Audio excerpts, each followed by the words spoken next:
Hello friends, അപ്പോൾ നമ്മളിന്ന് ഉണ്ടാക്കുന്നത് ഇതുപോലത്തെ ഒരു റോൾസ് റോയ്സ് കള്ളിനായിട്ട് നമ്മളിന്ന് ഉണ്ടാക്കിയെടുത്തന്നെ കണ്ട. അപ്പോൾ നമുക്ക് ഇതെങ്ങനെ ഉണ്ടാക്കണം നോക്കാം. അപ്പോൾ നമുക്ക് നേരെ വീട്ടിലേക്കാം. ഇതിനായിട്ട് നമ്മളൊരു കട്ടുള്ള ഷീറ്റിൽ നമ്മൾ ഈ വണ്ടിയുടെ സൈഡ് ഭാഗം ഇങ്ങനെ വരച്ച് മുറിച്ചെടുക്കാം. എന്നിട്ടൊരു നീളത്തിലുള്ള പീസ് ഇങ്ങനെ മടക്കി വണ്ടിയുടെ മോൾ ഭാഗം പോലെ ആക്കിയെടുത്തിട്ട് നമ്മൾ നേരെ ഈ സൈഡ് ഭാഗത്തിൻ്റെ ഇതിലേക്ക് ഇതിങ്ങനെ വെച്ച് ഒട്ടിച്ചെടുക്കാം. അതായിട്ടൊരു ഷീറ്റിൽ നമ്മൾ ഹെഡ്ലൈറ്റും ഗ്രില്ലൊക്കെ വരച്ച് സെറ്റ് ചെയ്തിട്ട് നമ്മൾ നേരെ ഇവിടെ ഒട്ടിച്ചെടുക്കാം. അത് കഴിഞ്ഞിട്ട് ആ ഷീറ്റിൽ തന്നെ നമ്മളൊരു ബോണറ്റോട് ഇങ്ങനെ സെറ്റ് ചെയ്തിട്ട് നമ്മൾ നേരെ ഇവിടെ ചൊട്ടിച്ചെടുക്കാം. പിന്നെ 2 മിറർ കൂടി സൈഡിൽ സെറ്റ് ചെയ്ത് കൊടുക്കുക. പിന്നെ ഒരു ബമ്പർ കൂടി ബാക്കിൽ സെറ്റ് ചെയ്ത് കൊടുക്കുക. പിന്നെ അത് ഇങ്ങനത്തെ ഒരു ഷീറ്റ് നീളത്തിൽ മുറിച്ചിട്ട് നമ്മൾ നേരെ ഇവിടെ ചൊട്ടിച്ചെടുക്കുക.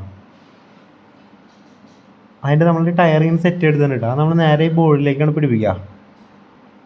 എന്നിട്ടൊന്ന് പെയിൻറ്റ് ചെയ്ത് തരിക. അപ്പോൾ നമ്മുടെ വണ്ടിയുടെ പണി ഇത്രേ ഉള്ളൂ കേട്ടോ.